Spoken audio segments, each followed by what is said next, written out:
Dear Councillor Jolie, what are some of the areas that the citizens of Markham should be aware of in waste management?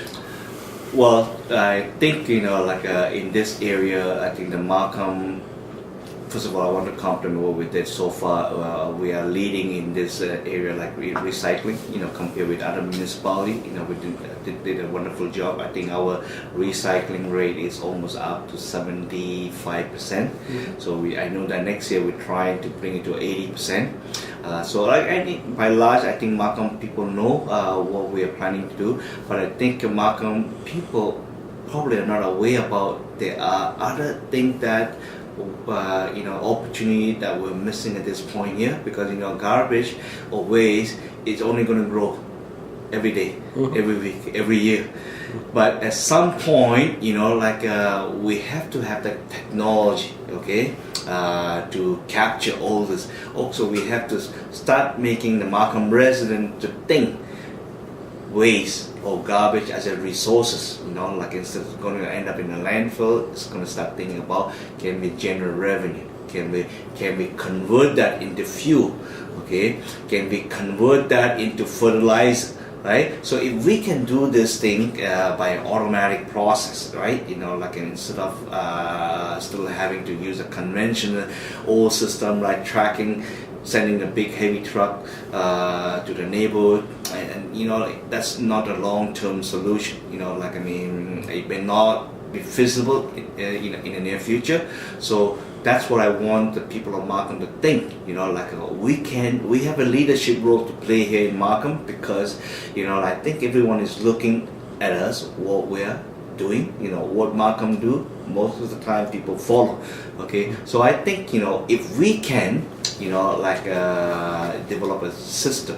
Now I see an opportunity, for example, when I heard about developing in Buttermilk Airport and Langstaff, right? Mm-hmm. So you're going to put about 30,000 people to live in Buttermilk, which only like about 120 acres or whatever, right? So that's very condensed and densely populated, right? So if we can, while we are developing this piece of land here, so if we can lay down the infrastructure, right, that doesn't require us to worry about how we're going to dispose of this waste that we're going to produce on every working day life, right?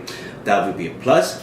And also, if Markham residents will realize that actually what we're doing is, even though this is a pilot project here, will lead ultimately to help a sustainable development for the sake of environment.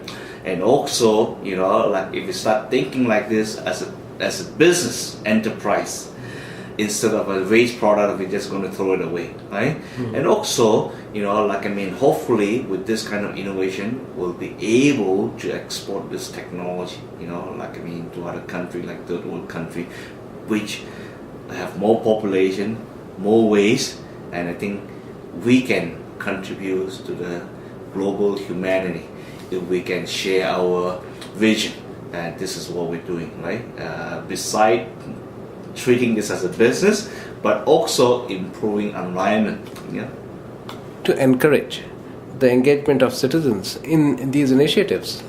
Well, I hope the Markham resident or citizens should play an active role. When you have a development project coming to the council, they should actively come and engage with the developer, with this kind of opportunity. We should not allow this opportunity to slip by. I know that a lot of the time developer doesn't want to get into the discussion for the fear factor of cost.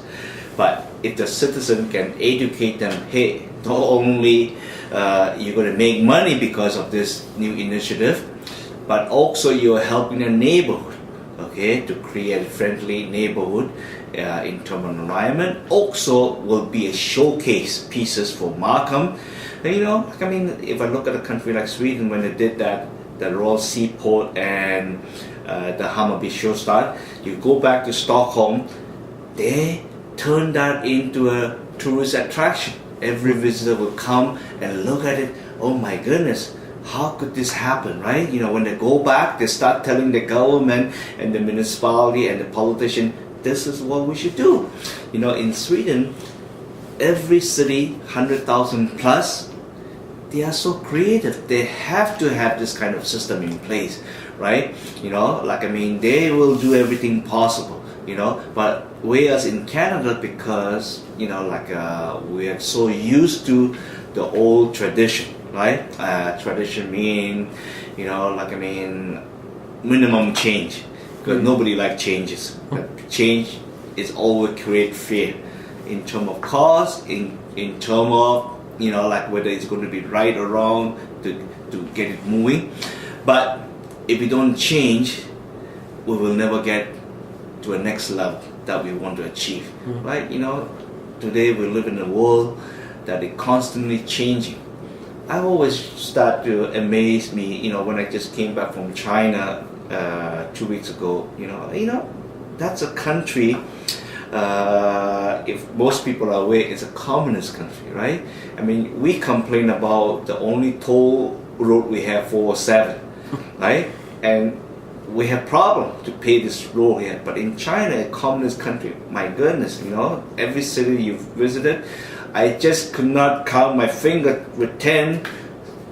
It's still not enough. The number of toll roads they have in China, right? Because after all, citizens realize the government cannot build every highway.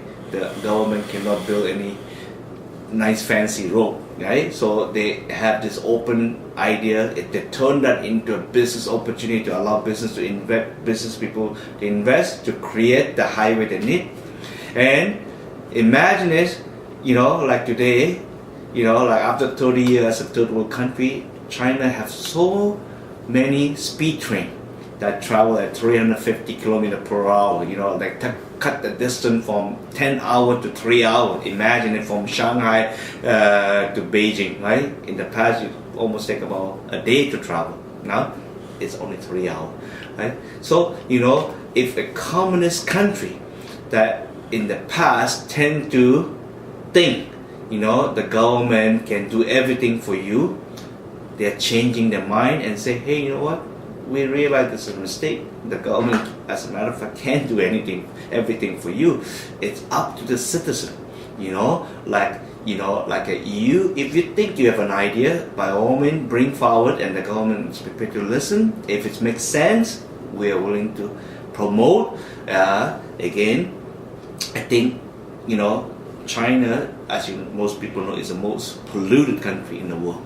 But now they are changing to try to talk about green, and I heard during this 2 week trip they're going to spend about close to $300 to $500 billion in the next 10 years to just change on the environmental front. They want to make sure that everything they do, it has something to do with green, something to protect the environment, something that people can breathe better. You heard about the Olympic 4 years ago, all the smoke and everything, right? So they realize, in the past, they built of growth, they polluted the area, but now they want to change it up, clean it up. So I was just using China as a reference. If a country that claimed to be communist can change, I think, by and large, Markham residents should be open.